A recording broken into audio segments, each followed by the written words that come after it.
Good morning, one and all. I am Dr. Mamata N, Assistant Professor of Economics, Government First Year College, Tiptur. Today we discuss about phases of business cycle. ಆರ್ಥಿಕ ಆವರ್ತಗಳ ವಿವಿಧ ಹಂತಗಳನ್ನು ಕುರಿತು ನಾವಿಲ್ಲಿ ಅಧ್ಯಯನವನ್ನು ಮಾಡೋಣ. Phases of business cycle. The business cycle is the periodically but irregular up and down movement in economic activity measured by fluctuation in real GDP and other macroeconomic variables. The up and down movement in business activity is measured by percentage change in real GDP. ಒಂದು ಆರ್ಥಿಕ ಆವರ್ತಗಳು ಹಲವು ಹಂತಗಳನ್ನು ಹಾದು ಹೋಗುತ್ತದೆ. ಯಾವುದೇ ಒಂದು ಉದ್ಯಮ ಚಕ್ರ ವಿಸ್ತರಣೆ ಅಥವಾ ಏರಿಕೆಯ ಹಂತ ಮತ್ತು ಇಳಿಕೆಯ ಅಥವಾ ಸಂಕುಚನ ಹಂತವನ್ನು ಹೊಂದಿರುತ್ತೆ. ಇವೆರಡು ಹಂತಗಳಿಗೆ ಹೊಂದಿಕೊಂಡಂತೆ ಇನ್ನೂ ಕೆಲವು ಹಂತಗಳಿರ್ತವೆ.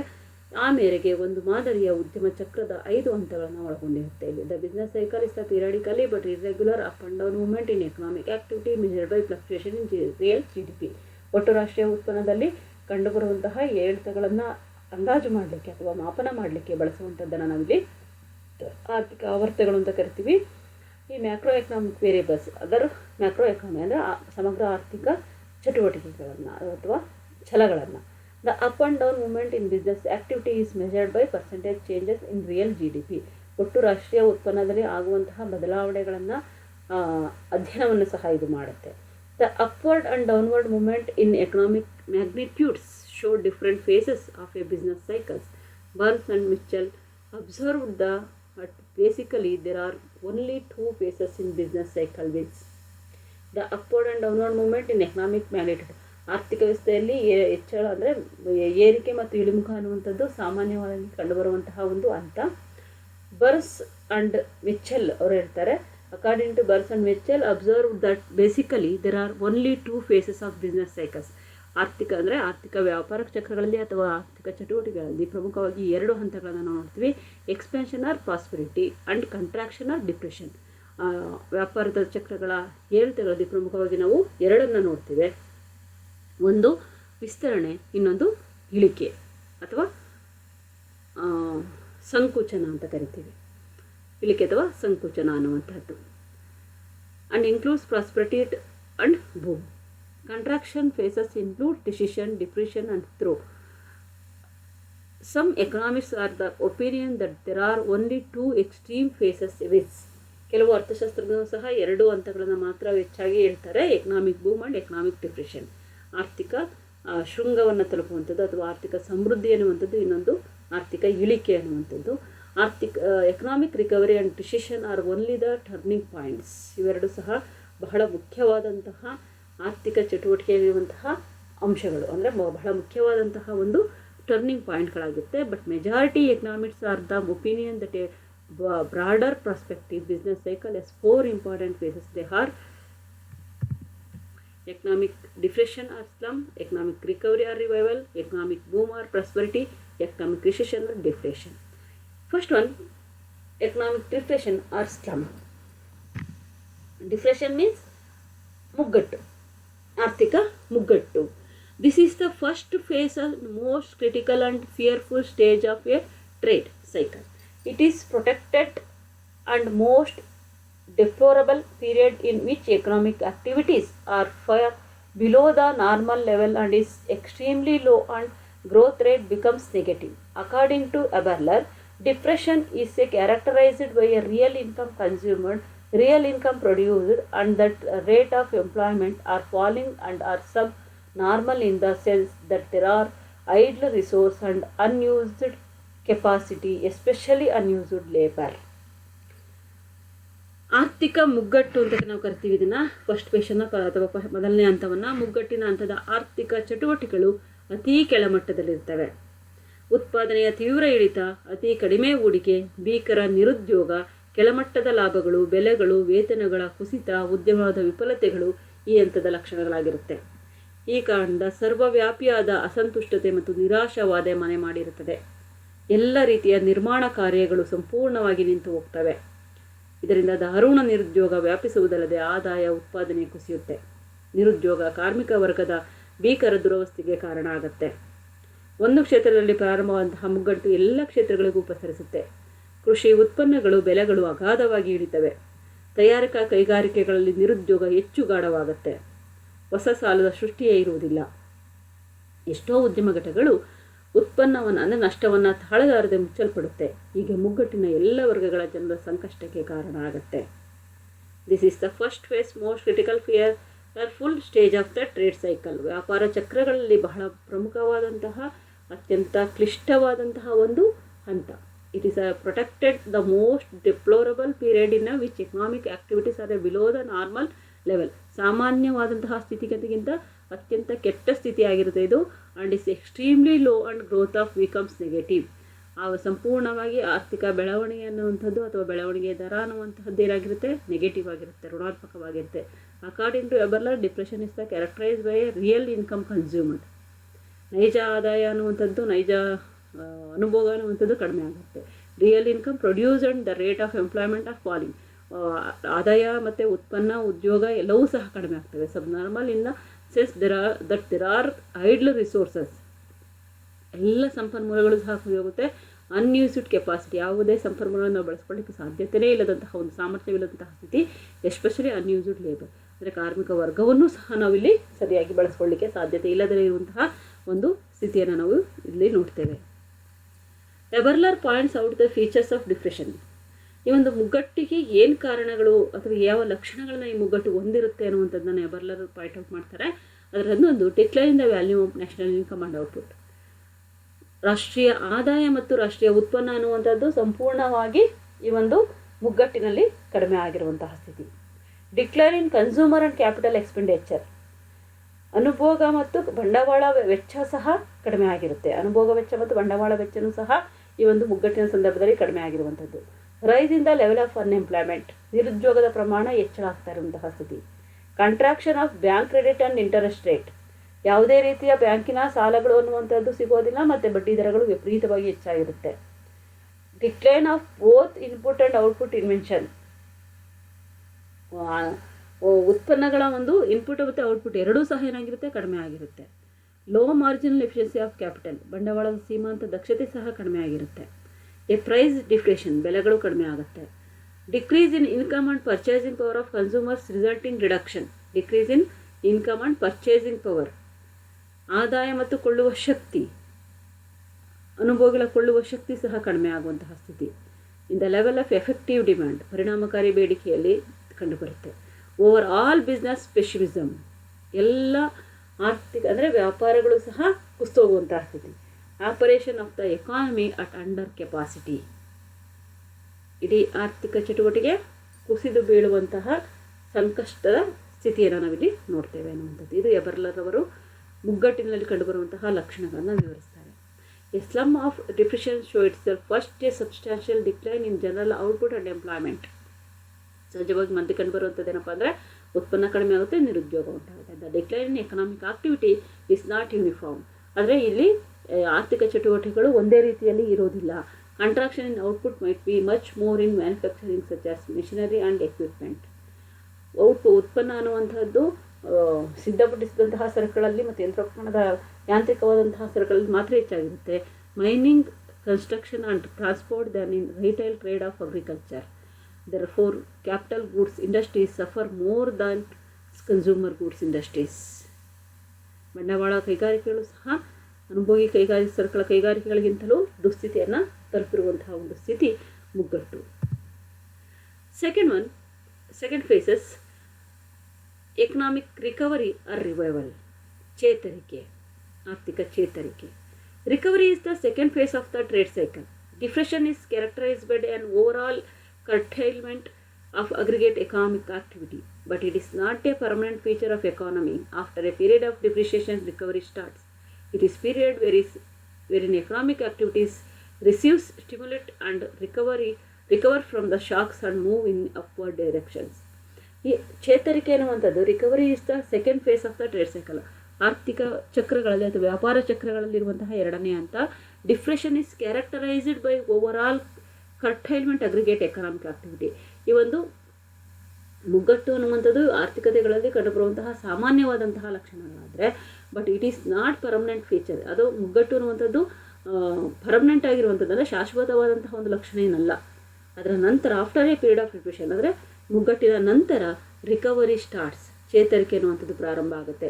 It is a period where in economic activity receive stimulates and recover from the shocks and move in upward direction. ಅಂದರೆ ನಿಧಾನವಾಗಿ ಆರ್ಥಿಕ ಚಟುವಟಿಕೆಗಳು ಮೇಲ್ಮುಖನಾಗಿ ಚಲಿಸೋದಕ್ಕೆ ಪ್ರಾರಂಭ ಮಾಡುವಂತಹ ಒಂದು ಸ್ಥಿತಿ. Recovery is a lower turning point, ಅಂದರೆ ಅತ್ಯಂತ ನಿಧಾನವಾಗಿ at which an economy undergoes change from depression to prosperity. ಈ ಒಂದು ಸಮೃದ್ಧಿಯ ಕಡೆಗೆ ನಿಧಾನವಾಗಿ ಚಲಿಸುವಂತಹ ಒಂದು ಸ್ಥಿತಿಯೇ ಚೇತರಿಕೆ. Recovery is most probably the result of the fresh demand for plant and equipment arising from consumer goods industries which had been postponing this investment during depression. ಯಾವುದರಲ್ಲಿ ಅಂದರೆ ಬೇಡಿಕೆ ಅನ್ನುವಂಥದ್ದು ನಿಧಾನವಾಗಿ ಸೃಷ್ಟಿಯಾಗುವಂಥದ್ದು ಪ್ಲಾಂಟ್ ಆ್ಯಂಡ್ ಎಕ್ವಿಪ್ಮೆಂಟ್, ಅಂದರೆ ನಿಮ್ಮ ಒಂದು ಮರಗಿಡಗಳಿರ್ಬೋದು, ಎಕ್ವಿಪ್ಮೆಂಟ್ಗಳಿಗೆ ಅಂದರೆ ಈ ಮರಗಿಡಗಳಿಂದ ಉತ್ಪಾದನೆ ಆದಂತಹ ಸರಕುಗಳಿಗೆ ಮತ್ತು ಅನುಭೋಗಿ ಸರಕುಗಳಿಗೆ ಕೈಗಾರಿಕೆಗಳಲ್ಲಿ ಹೂಡಿಕೆ ಅನ್ನುವಂಥದ್ದು ನಿಧಾನವಾಗಿ ಪ್ರಾರಂಭವಾಗುವಂತಹ ಒಂದು ಸ್ಥಿತಿ. The recovery may be initiated the following factors. ಈ ಒಂದು ರಿಕವರಿ ಸಹ ಕೆಲವೊಂದು ಲಕ್ಷಣಗಳನ್ನು ಹೊಂದಿದೆ. Increase in government expenditure in order to increase the purchasing power of consumers. ಸರ್ಕಾರ ಇಲ್ಲಿ ವೆಚ್ಚವನ್ನು ಹೆಚ್ಚು ಮಾಡುತ್ತೆ, ಪರಿಣಾಮವಾಗಿ ಜನರಲ್ಲಿ ಕೊಳ್ಳುವ ಶಕ್ತಿ, ಅಂದರೆ ಅನುಭವಗಳಲ್ಲಿ ಕೊಳ್ಳುವ ಶಕ್ತಿ ಹೆಚ್ಚಾಗುತ್ತೆ. Certain period of time there is a self correcting process within the price mechanism. ಈ ಒಂದು ಅವಧಿಯಲ್ಲಿ correcting process within the price mechanism, ಅಂದರೆ ಬೆಲೆ ಯಂತ್ರದ ಮೂಲಕ ಇದನ್ನು ಸರಿಪಡಿಸಲಾಗುತ್ತೆ. Changes in production techniques and business strategies. ಉತ್ಪನ್ನದ ತಂತ್ರಗಳನ್ನು ಮತ್ತು ವ್ಯಾಪಾರಿ ತಂತ್ರಗಳನ್ನು ಬದಲಾಯಿಸುವಂಥದ್ದು. Diversification investment and replacing worn out capital. ಹೂಡಿಕೆಯ ಒಂದು ಬದಲಾವಣೆಗಳನ್ನು ಮಾಡುವಂತಹದ್ದು. ಮತ್ತು new innovation in the form of new market. ಹೊಸ ಸಂಶೋಧನೆಗಳನ್ನು, ಹೊಸ ಮಾರುಕಟ್ಟೆಗಳನ್ನು ಹುಡುಕುವಂಥದ್ದು. ಪ್ರಾಡಕ್ಟ್ ಆರ್ ಸರ್ವಿಸಸ್, ಯಾವುದಕ್ಕೆ ಅಂದರೆ ಉತ್ಪನ್ನಗಳಿಗೆ ಮತ್ತು ಸೇವೆಗಳಿಗೆ, ಸರಕು ಸೇವೆಗಳಿಗೆ. ಮಾರ್ಕೆಟಿಂಗ್ ಸ್ಟ್ರಾಟಜಿ ಅಂದರೆ ಮಾರುಕಟ್ಟೆಯ ತಂತ್ರಗಳನ್ನು ಹುಡುಕುವಂತಹ ಒಂದು ಕಾರ್ಯವನ್ನು ಮಾಡಲಾಗುತ್ತೆ. ಇದು ಯಾವುದರಲ್ಲಿ? ಚೇತರಿಕೆ ಕಾಲದಲ್ಲಿ. As a result of these factors business people take more risk and invest more. ಇಲ್ಲಿ ಹೆಚ್ಚು ಒಂದು ಗಂಡಾಂತರಗಳನ್ನು ತೆಗೆದುಕೊಂಡು ಅಥವಾ ಸಮಸ್ಯೆಗಳನ್ನು ಎದುರಿಸುವ ಮೂಲಕವೇ ಬಂಡವಾಳ ಹೂಡಿಕೆಯನ್ನು ಮಾಡಲಾಗುತ್ತೆ. Consequently investment picks up, but otherwise ಏನಾಗುತ್ತೆ ಅಂದರೆ ಹೂಡಿಕೆ ಇರುವಂಥದ್ದು ಹೆಚ್ಚಾಗುತ್ತೆ ಮತ್ತು ಉದ್ಯೋಗಾವಕಾಶ, ಅಂದರೆ ಎಂಪ್ಲಾಯ್ಮೆಂಟ್ ಗ್ರ್ಯಾಜುವಲಿ ಇನ್ಕ್ರೀಸ್, ಉದ್ಯೋಗಾವಕಾಶಗಳು ಹೆಚ್ಚಾಗ್ತವೆ. Due to recovery in production income, ಆದಾಯ ಮತ್ತು ಉತ್ಪನ್ನವೂ ಸಹ ಹೆಚ್ಚಾಗುತ್ತೆ. Demand for consumer and capital goods starts rising. ಬೇಡಿಕೆ ಅಂದರೆ ಅನುಭೋಗಿ ಮತ್ತು ಬಂಡವಾಳಾಧಾರಿತ ಸರಕಿಗೆ ಬೇಡಿಕೆ ಹೆಚ್ಚಾಗುತ್ತೆ ನಿಧಾನವಾಗಿ. The optimism generated in stock market, ಅಂದರೆ ಒಂದು ಆಶಾವಾದ ಅನ್ನುವಂಥದ್ದು ಮಾರುಕಟ್ಟೆಯಲ್ಲಿ ಮೂಡುತ್ತೆ. ಸಿನ್ಸ್ ಇನ್ಕಮ್ ರೈಸಸ್, ಪರಿಣಾಮವಾಗಿ ಆದಾಯ ಹೆಚ್ಚಾಗುತ್ತೆ. Consumer spending also rises to encourage industrial production. ಅನುಭೋಗಿಗಳು ಸಹ ಕೈಗಾರಿಕೃತ ಸರಕುಗಳನ್ನು ಉತ್ಪಾದನೆಗೆ ಹೆಚ್ಚು ಆಸಕ್ತಿಯನ್ನು ಹೊಂದ್ತಾರೆ.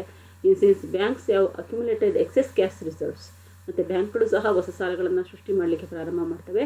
Bank credit becomes easily available at lower rate of interest, ಅಂದರೆ ಕಡಿಮೆ ಬಡ್ಡಿದರಲ್ಲಿ ಹೆಚ್ಚು ಸಾಲವನ್ನು ಕೊಡಲಿಕ್ಕೆ ಬ್ಯಾಂಕ್ಗಳು ಸಹ ಮುಂದಾಗ್ತವೆ. ಹೀಗೆ ಮುಗ್ಗಟ್ಟಿನ ನಂತರ ಉದ್ಯಮದಲ್ಲಿ ಚೇತರಿಕೆ ತಲೆದೋರುತ್ತೆ. ಈ ಅಂಥ ಉದ್ಯಮಿಗಳಿಗೆ ಆಶಾವಾದದೊಂದಿಗೆ ಪ್ರಾರಂಭ ಆಗುತ್ತೆ.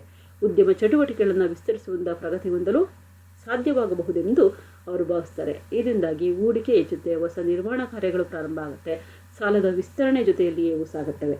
ಬ್ಯಾಂಕ್ಗಳು ಮತ್ತಿತರ ಹಣಕಾಸು ಸಂಸ್ಥೆಗಳು ಸಾಲವನ್ನು ಪೂರೈಕೆ ಮಾಡಲು ಹಿಂಜರಿಯುವುದಿಲ್ಲ. ಉತ್ಪಾದನೆ, ಉದ್ಯೋಗಾವಕಾಶಗಳು, ಆದಾಯಗಳು ವೃದ್ಧಿಯಾಗತೊಡಗ್ತವೆ. ಪರಸ್ಪರ ಕ್ರಿಯೆಯಿಂದ ಸರಕುಗಳಿಗೆ ಬೇಡಿಕೆ ಹೆಚ್ಚಾಗುತ್ತೆ ಮತ್ತು ಬೆಲೆಗಳು ಏರತೊಡಗ್ತವೆ. ಇದರಿಂದ ಉದ್ಯಮಗಳು ಚೇತರಿಸಿಕೊಂಡು ಉದ್ಯಮ ನಿರಾತಂಕ, ಅಂದರೆ ವ್ಯಾಪಾರ ಮತ್ತು ಉದ್ಯಮದ ಲಾಭಗಳು ಮೇಲ್ಮುಖ ದಿಕ್ಕಿನಲ್ಲಿ ಚಲಿಸ್ತವೆ. ಉತ್ಪಾದನಾ ಕ್ರಿಯೆಯನ್ನು ನಿರಾತಂಕವಾಗಿ ಮುಂದುವರಿಸ್ಕೊಂಡು ಹೋಗ್ತಾರೆ. ಆರ್ಥಿಕ ರಾಷ್ಟ್ರೀಯ ಆದಾಯದಲ್ಲಿ ಹೆಚ್ಚಳ ಕಾಣಿಸಿಕೊಳ್ಳುತ್ತೆ. ಆರ್ಥಿಕತೆಯ ಎಲ್ಲ ವಲಯಗಳು ನಿಧಾನವಾಗಿ ಚೇತರಿಸಿಕೊಳ್ಳಲಿಕ್ಕೆ ಪ್ರಾರಂಭ ಆಗ್ತವೆ. ಮುಗ್ಗಟ್ಟಿನ ಸಮಯದಲ್ಲಿ ಕವಿದಿದ್ದಂತಹ ಸಂಪೂರ್ಣ ನಿರಾಶಾವಾದ ಮಾಯವಾಗಿ ಆಶಾವಾದ ಮತ್ತು ಸಂತುಷ್ಟತೆ ಅನ್ನುವಂಥದ್ದು ತಲೆ ಹಾಕುತ್ತೆ. Third phase economic boom or prosperity, ಸಮೃದ್ಧಿ ಮತ್ತು ಶೃಂಗ. ಇಲ್ಲಿ ಇವರು ಎರಡನ್ನು ಸೇರಿಸಿ ಹೇಳ್ತಾ ಇದ್ದಾರೆ, ಸಮೃದ್ಧಿ ಮತ್ತು ಶೃಂಗನ. ಕಾರಣ ನಾವು ಕೆಲವು ಸರಿ ಶೃಂಗ ಬೇರೆ ಸಮೃದ್ಧಿ ಬೇರೆ ಅಂತ ಹೇಳ್ತೀವಿ. ಒಂದು ಸಾರಿ ಅಂದರೆ during the recovery phase rise in output and incomes of the people induce substantially increase in aggregate spending due to multiplier effect. As effective demand increase, income rise faster than before. The whole process becomes self-reinforcing. The cumulative process of rising investment and employment goes ahead. During the recovery phase, ಅಂದರೆ ಈ ಒಂದು ಸಮೃದ್ಧಿಯ ಕಾಲದಲ್ಲಿ rice in output ಅಂದರೆ ಉತ್ಪನ್ನ ಹೆಚ್ಚಾಗುತ್ತೆ and incomes of the people induce substantially increase in aggregate spending due to multiplier effect. ಆದಾಯ ಮತ್ತು ಉತ್ಪನ್ನಗಳು ಹೆಚ್ಚಾಗುವ ಮೂಲಕ ಜನರಲ್ಲಿ ಸಮೃದ್ಧಿ ಅಂದರೆ ಸಮಗ್ರವಾದಂತಹ ಒಂದು ಗುಣಾತ್ಮಕವಾದಂತಹ ಒಂದು ಪರಿಣಾಮಗಳು ಉಂಟಾಗುತ್ತೆ. ಎಲ್ಲವೂ ಸಹ ಹೆಚ್ಚು ಅಂದರೆ ಒಂದು ಇದ್ದದ್ದು ಎರಡು ಇದ್ದು 4 ಆಗುವಂತಹ ರೀತಿಯಲ್ಲಿ ಹೆಚ್ಚಾಗುವಂತಹ ಒಂದು ಸಂದರ್ಭಗಳನ್ನು ನಾವು ನೋಡ್ತೇವೆ. ಎಫೆಕ್ಟಿವ್ ಡಿಮ್ಯಾಂಡ್ ಇನ್ಕ್ರೀಸ್ ಅಂದರೆ ಪರಿಣಾಮಕಾರಿ ಬೇಡಿಕೆ ಹೆಚ್ಚಾಗುತ್ತೆ.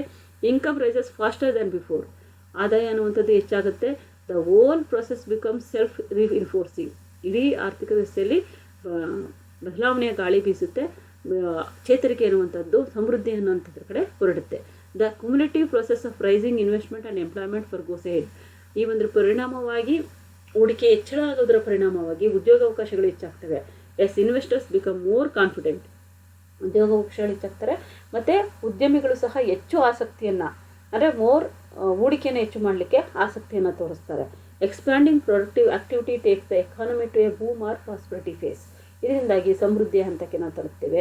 S the phases of prosperity expansion is characterised by increase in output, ಯಾವಾಗ ನಮ್ಮ ಉತ್ಪಾದನೆ ಅನ್ನುವಂಥದ್ದು ಹೆಚ್ಚಾಗುತ್ತೋ ಉದ್ಯೋಗಾವಕಾಶಗಳು, ಹೂಡಿಕೆ, aggregate demand, output, employment, investment, aggregate demand, sales, profit, bank credit, wholesale and retail prices per capital output and rise in standard of living, the growth rate reaches the peak of prosperity. ಅಂದರೆ ಎಲ್ಲವೂ ಸಹ ಏನಾಗ್ತದೆ, ಶೃಂಗವನ್ನು ತಲುಪುತ್ತವೆ. ಹೂಡಿಕೆ, ಉದ್ಯೋಗ, ಆದಾಯ, ಉತ್ಪನ್ನ, ಮಾರಾಟ, ಲಾಭ, ಬ್ಯಾಂಕಿನ ಸಾಲ, ಹೋಲ್ಸೇಲ್ ರೇಟ್ ಆಫ್ ಪ್ರೈಸಸ್ ಅಂದರೆ ಬೆಲೆಗಳು, ಪರ್ ಕ್ಯಾಪಿಟಲ್ ಔಟ್ಪುಟ್ ಅಂದರೆ ಒಟ್ಟು ಬಂಡವಾಳ ಆಧಾರಿತ ಅಥವಾ ಕ್ಯಾಪಿಟಲ್ ಪರ್ ಕ್ಯಾಪಿಟಲ್ ಇನ್ಕಮ್ ಅನ್ನುವಂತಹದ್ದು, ಅಂದರೆ ವೈಯಕ್ತಿಕ ಆದಾಯ ಅನ್ನುವಂಥದ್ದು, ಉತ್ಪನ್ನ ಅನ್ನುವಂಥದ್ದು, ಜೀವನ ಮಟ್ಟ ಅನ್ನುವಂಥದ್ದು ಎಲ್ಲವೂ ಸಹ ಒಂದು ಉನ್ನತ ಸ್ಥಿತಿಯನ್ನು ತಲುಪುತ್ತೆ. According to Haberler, prosperity is a state of affairs in which the real income consumed, ಅಂದರೆ ನೈಜ ಆದಾಯ ಅನ್ನುವಂಥದ್ದು ಹೆಚ್ಚಾಗುತ್ತೆ. Real income produced the level of employment, ಈ ಒಂದು ನೈಜ ಆದಾಯ ಅನ್ನುವಂಥದ್ದು ಉದ್ಯೋಗಾವಕಾಶಗಳನ್ನು ಹೆಚ್ಚಿಸುತ್ತೆ. There no idle resources or unemployed workers are very few of either. ಈ ಒಂದು ಸ್ಥಿತಿ ಏನಾಗಿರುತ್ತೆ ಅಂದರೆ ಸಂಪನ್ಮೂಲಗಳನ್ನು ಸಂಪೂರ್ಣವಾಗಿ ನಾವು ಬಳಸ್ಕೊತೀವಿ. ನೋ ಐಡಲ್ ರಿಸೋರ್ಸ್, ಯಾವುದೇ ಸಂಪನ್ಮೂಲಗಳು ಇರೋದಿಲ್ಲ. ಹಾಗಾಗಿ ಉದ್ಯೋಗಾವಕಾಶಗಳಂದರೆ ನಿರುದ್ಯೋಗ ಅನ್ನುವಂಥದ್ದು ಸಹ ಇರುವುದಿಲ್ಲ. ಅಂತಹ ಒಂದು ಸ್ಥಿತಿಯನ್ನು ನಾವು ತಲುಪ್ತೀವಿ ಅನ್ನುವಂಥದ್ದು.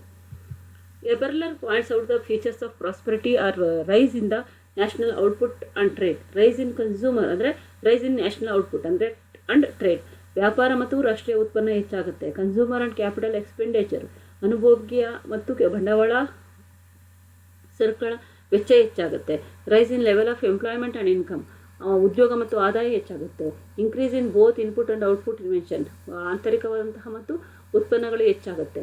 Rapid growth, bank advances, interest sales, ವೇಗವಾದಂತಹ ಒಂದು ಬ್ಯಾಂಕ್ಗಳ ಸಾಲದ ಬಡ್ಡಿಯ ದರದ ಕಡಿಮೆ ಆಗುವಂತಹದ್ದು ಮತ್ತು ಹೆಚ್ಚು ಸಾಲವನ್ನು ಬಿಡುಗಡೆ ಮಾಡ್ತವೆ. ಜನರಲ್ ಎಕ್ಸ್ಪೆನ್ಷನ್ ಆಫ್ ಕ್ರೆಡಿಟ್, ಸಾಲದ ಪ್ರಮಾಣ ಹೆಚ್ಚಾಗುತ್ತೆ. Productive investment of idle funds, ಹೂಡಿಕೆ ಅನ್ನುವಂಥದ್ದು ಹೆಚ್ಚಾಗುತ್ತೆ. ಅಂದರೆ ಯಾವುದು ಐಡ್ಲ್ ಆಗಿತ್ತೋ ಅಂತಹ ಒಂದು ನಿಧಿಯನ್ನು ಇವತ್ತು ನಾವೇನು ಮಾಡ್ತೀವಿ, ಹೂಡಿಕೆಯಾಗಿ ಮಾರ್ಪಡಿಸ್ತೀವಿ. High marginal efficiency of capital, ಸೀಮಾಂತ ಉತ್ಪಾದಕತೆ ಹೆಚ್ಚಾಗುತ್ತೆ. Productive investment of idle funds ಅಂದರೆ ಇಲ್ಲಿವರೆಗೂ ಸಹ ಬಳಸ್ತಾ ಇದ್ದಂತಹ ಹಣವನ್ನು ಸಹ ಇವತ್ತು ಉತ್ಪಾದಕ ಹೂಡಿಕೆಗಳನ್ನು ಹೆಚ್ಚಿಸುತ್ತೆ. ಪ್ರೈಸ್ ಇನ್ಫ್ಲೇಷನ್, ಹಣದುಬ್ಬರಕ್ಕೆ ಕಾರಣ ಆಗುತ್ತೆ, ಅದು ಬೆಲೆ ಏರಿಕೆಗೆ ಕಾರಣ ಆಗುತ್ತೆ. Increase in purchasing power of consumers, ಕೊಳ್ಳುವವರ ಅನುಭೋಗಿಯ ಕೊಳ್ಳುವ ಶಕ್ತಿ ಹೆಚ್ಚಾಗುತ್ತೆ. ಓವರಾಲ್ ಬಿಸ್ನೆಸ್ ಆಪ್ಟಿಮಿಸಮ್, ಇಡೀ ಒಂದು ವ್ಯಾಪಾರದ ಒಂದು ಸ್ಥಿತಿ ಉತ್ತಮವಾಗುತ್ತೆ ಅಥವಾ ಆತ್ಮವಿಶ್ವಾಸದಿಂದ ಕೂಡಿರುತ್ತೆ. Operation of the economy at full capacity, ಇಡೀ ಆರ್ಥಿಕ ಚಟುವಟಿಕೆಗೆ ಇದು ಪೂರ್ಣವಾದಂತಹ ಒಂದು ಹಂತವನ್ನು ತಲುಪುತ್ತೆ. ಅಂದರೆ ಒಂದು ಸಾರಿ ಚೇತರಿಸಿಕೊಳ್ಳಲು ಪ್ರಾರಂಭಿಸಿದಂತಹ ಚಟುವಟಿಕೆಗಳು ಅದೇ ದಿಕ್ಕಿನಲ್ಲಿ ಮುಂದುವರಿಯುತ್ತೆ. ಆರ್ಥಿಕತೆಯಲ್ಲಿ ಅತ್ಯಂತ ಹಿತಕರ ಮಟ್ಟದ ಉತ್ಪಾದನೆ, ಉದ್ಯೋಗ, ಹೂಡಿಕೆ, ಬೆಲೆಗಳು, ವೇತನಗಳು, ಲಾಭಗಳು ನಿಲ್ಲಿಸ್ತವೆ. ಸಾಲದ ವಿಸ್ತರಣೆಯೊಂದಿಗೆ ಜಡ ಸಂಪನ್ಮೂಲಗಳನ್ನು ವ್ಯಾಪಕವಾಗಿ ಬಳಸಿಕೊಳ್ಳಲಾಗುತ್ತೆ. ಐಡ್ಲ್ ಫಂಡ್ಸ್ ಅಂತಂದರೆ ಜಡವಾಗಿದ್ದಂತಹ ಒಂದು ನಿಧಿಯನ್ನು ಇವತ್ತು ನಾವು ಹೂಡಿಕೆಯಾಗಿ, ಉತ್ಪಾದಕ ಹೂಡಿಕೆಯಾಗಿ ಪರಿವರ್ತಿಸ್ತೀವಿ. ಇದರಿಂದ ಪೂರ್ಣೋದ್ಯೋಗ ಸಾಧನೆ ಆಗುತ್ತೆ. ಆದ್ದರಿಂದ ಈ ಹಂತವನ್ನು ಪೂರ್ಣೋದ್ಯೋಗದ ಹಂತ ಎಂಬುದಾಗಿ ಕರೆಯಲಾಗುತ್ತೆ. ಈ ಹಂತದಲ್ಲಿ ಆರ್ಥಿಕತೆಯು ಸ್ಥಿಮಿತತೆಯತ್ತ ಮುನ್ನಡೆಯುತ್ತೆ. ಏಳಿಗೆಯ ಹಂತದಲ್ಲಿ ವ್ಯಾಪಿಸಿದಂತಹ ಆಶಾವಾದ ಉದ್ಯಮ ಚಟುವಟಿಕೆಗಳ ವಿಸ್ತರಣೆಗೆ ಮತ್ತಷ್ಟು ಅವಕಾಶವನ್ನು ಅಂದರೆ ಬೂಮ್ ಆಗಲಿಕ್ಕೆ ಕಾರಣ ಆಗುತ್ತೆ, ಅವಕಾಶ ಒದಗಿಸುತ್ತೆ. ಉತ್ಪಾದನೆ ಲಾಭಗಳು ನಿರಂತರವಾಗಿ ಏರುತ್ತೆ. ಇದರಿಂದ ಸ್ಫೂರ್ತಿಗೊಂಡ ಉದ್ಯಮಿಗಳು ಹೂಡಿಕೆಯನ್ನು ಇನ್ನೂ ಹೆಚ್ಚಿಸ್ತಾರೆ. ಇದರಿಂದ ಮಿತಿಮೀರಿದ ಉತ್ಪಾದನೆ ಮತ್ತು ಮಿತಿಮೀರಿದ ಪೂರ್ಣೋದ್ಯೋಗ ಉಂಟಾಗುತ್ತೆ.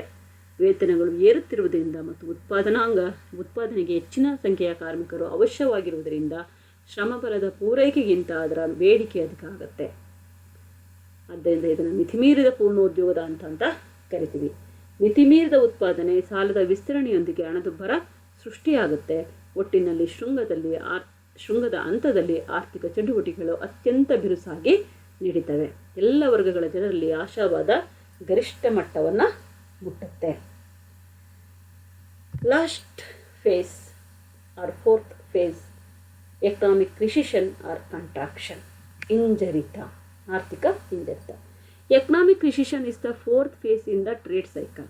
ಇದು ವ್ಯಾಪಾರ ಚಕ್ರದ 4ನೇ ಹಂತ. It begins when the phase of prosperity ends. The end of prosperity phase comes because of certain tendency in the private enterprise economy prevalent during the boom period. ಇದು ಆರ್ಥಿಕ ಹಿಂಜರಿತದ ಕೊನೆ, ಆರ್ಥಿಕ ಚೇತರಿಕೆ ಅಥವಾ ಆರ್ಥಿಕ ಒಂದು ಎಕನಾಮಿಕ್ ರಿಸಿಷನ್ ಅಂದರೆ ಹಿಂಜರಿತದ ಒಂದು ಕೊನೆಯ ಹಂತ. ರಿಸಿಷನ್ ಅಂದರೆ ಎಕನಾಮಿಕ್ ಆರ್ಥಿಕ ಹಿಂಜರಿತದ ಕೊನೆಯ ಹಂತ. It begins when the phase of prosperity ends. The end of prosperity ಅಂದರೆ ನಾವು ಉನ್ನತ ಹಂತವನ್ನು ತಲುಪಿದ ನಂತರ ಅದು ಅಂತ್ಯ ಆಗಬೇಕು. The end of prosperity phases becomes because of certain tendencies in the private enterprises economy prevalent during the boom period. ಶೃಂಗವು ಸ್ವಯಂ ಅಳಿವಿನ ಲಕ್ಷಣವನ್ನು ಹೊಂದಿರುತ್ತೆ ಅಂತ. ಹಾಗೆ ಮುನ್ನಡೆಯಲು ಸಾಧ್ಯವಿರುವುದಿಲ್ಲ, ಅದು ಹಂಗೆ ಮುಂದೂಡ್ಕೊಂಡು ಹೋಗೋದು ಸಾಧ್ಯ ಇಲ್ಲ, ಅದು ಇಳಿಲೇಬೇಕಾಗುತ್ತೆ ಅನ್ನುವಂಥದ್ದು. First as price rise wage tend to lag behind. ಬೆಲೆಗಳು ಹೆಚ್ಚಳ ಆಗುತ್ತೆ, ಕೂಲಿ ಲ್ಯಾಗ್ ಆಗುತ್ತೆ, ಕಡಿಮೆ ಆಗುತ್ತೆ.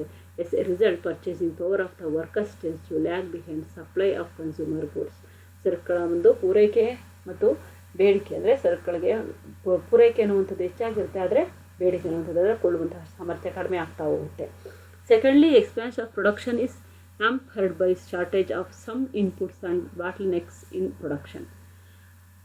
ಉತ್ಪಾದನೆ ಹೆಚ್ಚಳ ಆಗಿರುತ್ತೆ. Inputs bottlenecks in production. ಉತ್ಪಾದನೆ ಅಂದರೆ ಶಾರ್ಟೇಜ್ ಆಫ್ ಸಮ್ ಇನ್ಪುಟ್ಸ್, ಕೆಲವೊಂದು ಉತ್ಪನ್ನಗಳು ಕಡಿಮೆ ಆಗಿರುತ್ತೆ ಅನ್ನುವಂಥದ್ದು. ಅಂದರೆ ಇದ್ದಕ್ಕಿದ್ದಂತೆ ಆರ್ಥಿಕತೆಯಲ್ಲಿ ಬಿರುಕುಗೊಳಿಸ್ಕೊಳ್ಳೋಕ್ಕೆ ಪ್ರಾರಂಭ ಆಗುತ್ತೆ. ಆದರೆ ಯಾವುದಾದ್ರೂ ಒಂದು ಉದ್ಯಮದಲ್ಲಿ ಉಂಟಾಗುವಂತಹ ನಷ್ಟ, ಉದ್ಯಮದ ಲೆಕ್ಕಾಚಾರದ ಅವ್ಯವಸ್ಥೆ ಇಡೀ ಆರ್ಥಿಕತೆಯನ್ನು ಕದಡುತ್ತೆ. ಉದ್ಯಮ ನಷ್ಟಕ್ಕೆ ಭೀತಿಗೊಂಡು ಅವ್ಯವಸ್ಥೆಯನ್ನು ಅಂದರೆ ಬ್ಯಾಂಕ್ಗಳು ಸಾಲ ನೀಡುವುದನ್ನು ಕಡಿಮೆ ಮಾಡ್ತವೆ.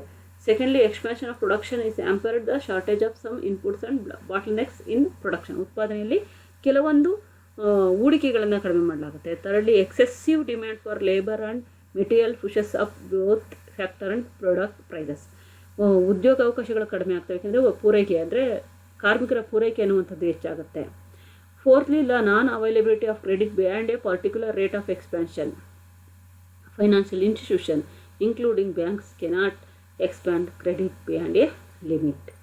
ಇಲ್ಲಿ ಶೃಂಗ ಅನ್ನುವಂಥದ್ದು ಯಾವ ರೀತಿ ತನ್ನ ಸ್ವಯಂ ಅಳಿವಿನ ಲಕ್ಷಣವನ್ನೇ ಹೊಂದಿರುತ್ತೆ ಅಂದರೆ, ಸರಾಗವಾಗಿ ಮೇಲ್ಮುಖವಾಗಿ ಸಾಗುತ್ತಿರುವಂತಹ ಆರ್ಥಿಕ ಚಟುವಟಿಕೆಗಳು ನಿರ್ದಿಷ್ಟವಾಗಿ ಹಾಗೆ ಮುಂದುವರಿಯಲು ಸಾಧ್ಯ ಇಲ್ಲ. ಇದ್ದಕ್ಕಿದ್ದಂತೆ ಆರ್ಥಿಕತೆಯಲ್ಲಿ ಬಿರುಕು ಕಾಣಿಸ್ಕೊಳ್ಳಿಕ್ಕೆ ಪ್ರಾರಂಭ ಆಗುತ್ತೆ. ಯಾವುದಾದರೂ ಒಂದು ಉದ್ಯಮದಲ್ಲಿ ಉಂಟಾಗುವಂತಹ ನಷ್ಟ ಅಥವಾ ಉದ್ಯಮ ಲೆಕ್ಕಾಚಾರದ ಅವ್ಯವಸ್ಥೆ ಇಡೀ ಆರ್ಥಿಕತೆಯನ್ನು ಕದಡುತ್ತೆ. ಉದ್ಯಮ ಹೂಡಿಕೆಗೆ ಅವಕಾಶ ನಶಿಸುತ್ತದೆ. ನಷ್ಟಕ್ಕೆ ಭೀತಿಗೊಂಡು ಬ್ಯಾಂಕ್ಗಳು ಸಾಲ ನೀಡುವುದನ್ನು ಕಡಿಮೆ ಮಾಡ್ತವೆ. ಉದ್ಯಮ ಹೂಡಿಕೆ ನಷ್ಟ ಆಗುತ್ತೆ. ಉದ್ಯಮಗಳು ನಷ್ಟಕ್ಕೆ ಭೀತಿಗೊಂಡು ಬ್ಯಾಂಕ್ಗಳು ಸಾಲ ನೀಡುವುದನ್ನು ಕಡಿಮೆ ಮಾಡ್ತವೆ. ಹೊಸ ಹೂಡಿಕೆಗೆ ಅವಕಾಶ ಇಲ್ಲದಂತಾಗುತ್ತೆ. ಉತ್ಪಾದನೆ, ಉದ್ಯೋಗ ಅವಕಾಶಗಳು, ಆದಾಯ, ಬೆಲೆಗಳು ಕುಸಿಯೋದಕ್ಕೆ ಪ್ರಾರಂಭ ಆಗುತ್ತೆ. ಶ್ರಮಕ್ಕೆ ಬೇಡಿಕೆ ಮಾಯವಾಗಿ ನಿರುದ್ಯೋಗ ಹೆಚ್ಚಾಗುತ್ತೆ. ಅಂದರೆ ಪೂರೈಕೆ ಇರುತ್ತೆ, ಆದರೆ ಬೇಡಿಕೆನೇ ಇರೋದಿಲ್ಲ ಶ್ರಮಿಕರಿಗೆ. ನಿರುದ್ಯೋಗ ಬೆಳೆಯುತ್ತೆ. ಒಂದು ಕೈಗಾರಿಕೆಯಲ್ಲಿ ತಲೆದೋರಿದಂತಹ ನಿರುದ್ಯೋಗ ಇತರ ಕೈಗಾರಿಕೆಗಳಿಗೂ ಸಹ ವ್ಯಾಪಿಸುತ್ತೆ. ನಿರುದ್ಯೋಗದ ಪರಿಣಾಮ ಆದಾಯ, ಪರಿಣಾಮಕಾರಿ ಬೇಡಿಕೆ ಮತ್ತು ತಗ್ತವೆ. ಇದರಿಂದ ವೆಚ್ಚ, ಉತ್ಪಾದನೆ, ಉದ್ಯೋಗಾವಕಾಶಗಳು, ಆದಾಯದ ಲಾಭಗಳು ಮತ್ತು ವ್ಯಾಪಾರ ಚಟುವಟಿಕೆಗಳು ಸರಪಳಿಯೋಪಾದಿಯಲ್ಲಿ ಕೆಳಗೆ ಚಲಿಸ್ತವೆ. ಇದೇ ಹಿಂಜರಿತ. ನಿರಾಶಾವಾದ ಮತ್ತು ಅಸಂತುಷ್ಟತೆ ಸರ್ವವ್ಯಾಪಿಯಾಗಿ ಮುನ್ನಡೆಯುತ್ತದೆ. ಒಮ್ಮೆ ಪ್ರಾರಂಭಗೊಂಡಂತಹ ಹಿಂಜರಿತ ನಿರಂತರವಾಗಿ ಮುನ್ನಡೆಯುತ್ತಾ ಹೋಗುತ್ತೆ. ಇದನ್ನು ನಿಯಂತ್ರಿಸುವುದು ಸಾಧ್ಯವೇ ಆಗುವುದಿಲ್ಲ.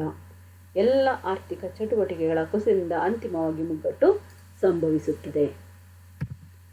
ಇದನ್ನು ಡಯಾಗ್ರಾಮ್ ನೋಡ್ತೀವಿ. ನೋಡಿ, OX ಅಕ್ಷದಲ್ಲಿ ನಾವೇನು ಮಾಡ್ತಾ ಇದ್ದೀವಿ ಅಂದರೆ 4 ಫೇಸಸ್ ಆಫ್ ಬಿಸ್ನೆಸ್ ಸೈಕಲನ್ನು ನೋಡ್ತೀವಿ. ಇಲ್ಲಿ ಪ್ರಮುಖವಾಗಿ OX ನಾವು ವಿವಿಧ ಹಂತಗಳನ್ನು ನೋಡ್ತೀವಿ. ಇಲ್ಲಿ OX ನಾವು ಅವಧಿಯನ್ನು ಮೆನ್ಷನ್ ಮಾಡಿರ್ತೀವಿ, ಅಂದರೆ ಉದ್ಯಮ ಚಟುವಟಿಕೆಗಳನ್ನು ನಾವು ನೋಡ್ತೀವಿ. ಇಲ್ಲಿ ರಿಕವರಿ ಇದು ಚೇತರಿಕೆ ಅಂತ, ಪ್ರಾಸ್ಪೆರಿಟಿ ಸಮೃದ್ಧಿ, ಪೀಕ್ ಶೃಂಗ, ರಿಸಿಷನ್ ಹಿಂಜರಿತ, ಡಿಪ್ರೆಷನ್ ಎಲ್ಲಿಗೆ ತಲುಪುತ್ತೆ ಅಂದರೆ ಟ್ರಾಪ್, ಅಂದರೆ ಈ ಒಂದು ಹಿಂಜರಿಕೆ ಅನ್ನುವಂಥದ್ದು ಕೊನೆಗೆ ಸಂಪೂರ್ಣವಾಗಿ ಆರ್ಥಿಕ ಹಿಂಜರಿತ ಅನ್ನುವಂಥದ್ದನ್ನು ನಾವಿಲ್ಲಿ ಡಿಪ್ರೆಷನ್ ಅಂದರೆ ಹಿಂಜರಿತಕ್ಕೆ ಬಂದು ತಲುಪುತ್ತೆ. ರಿಸಿಷನ್ ಅಂದರೆ ಇದು ಚೇತರಿಕೆ ಅನ್ನುವಂಥದ್ದನ್ನು ನಾವು ನೋಡ್ತೀವಿ. ಆಯಿತಾ? Types of business cycles.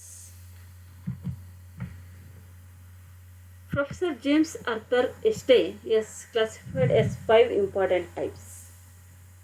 Professor James Arthur Estey ಅವರು ಈ ಒಂದು ವ್ಯಾಪಾರಿ ಚಕ್ರಗಳನ್ನು ಪ್ರಮುಖವಾಗಿ 5 ವಿಧಗಳಾಗಿ ವಿವರಿಸ್ತಾರೆ. First one, the minor cycle. It is also known as the short Kitchin cycle. ಆರ್ಥಿಕ ಆವರ್ತದ ಪ್ರಕಾರಗಳನ್ನು ನಾವು ಇಲ್ಲಿ ನೋಡ್ತಾ ಇದ್ದೀವಿ. ಆರ್ಥಿಕ ಆವರ್ತಗಳು ಅತಿ ಮುಖ್ಯವಾಗಿ ದೊಡ್ಡ ಆವರ್ತಗಳು ಮತ್ತು ಚಿಕ್ಕ ಆವರ್ತಗಳು ಎಂಬ ವಿಧಗಳಿರ್ತವೆ. ಆರ್ಥಿಕ ಆವರ್ತಗಳನ್ನು ಒಳಗೊಳ್ಳುವ ಅವಧಿಯ ಆಧಾರದ ಮೇಲೆ ವಿಂಗಡಣೆಯನ್ನು ಮಾಡಲಾಗುತ್ತೆ. ಆದಾಗ್ಯೂ ಇವುಗಳನ್ನು ಪ್ರಚಾರಪಡಿಸಿದಂತಹ ಅರ್ಥಶಾಸ್ತ್ರಜ್ಞರ ಭಾವನೆಗಳು ಅವು ಒಳಗೊಳ್ಳುವಂತಹ ಅವಧಿ ಮೊದಲಾದವುಗಳ ಆಧಾರದಲ್ಲಿ ಆರ್ಥಿಕ ಆವರ್ತಗಳನ್ನು ವ್ಯಾಪಕವಾಗಿ ವಿವರಿಸಲಾಗುತ್ತೆ. ಅಂದರೆ 5 ವಿಧಗಳಾಗಿ ವಿವರಿಸಿದ್ದಾರೆ. First one, the minor cycle. It is also non as short Kitchin cycle. ಇದನ್ನು ಕಿಚನ್ ಆವರ್ತಗಳು ಅಂತ ಕರೆಯಲಾಗುತ್ತೆ. This has gained popularity after the name of British economic Joseph kitchen.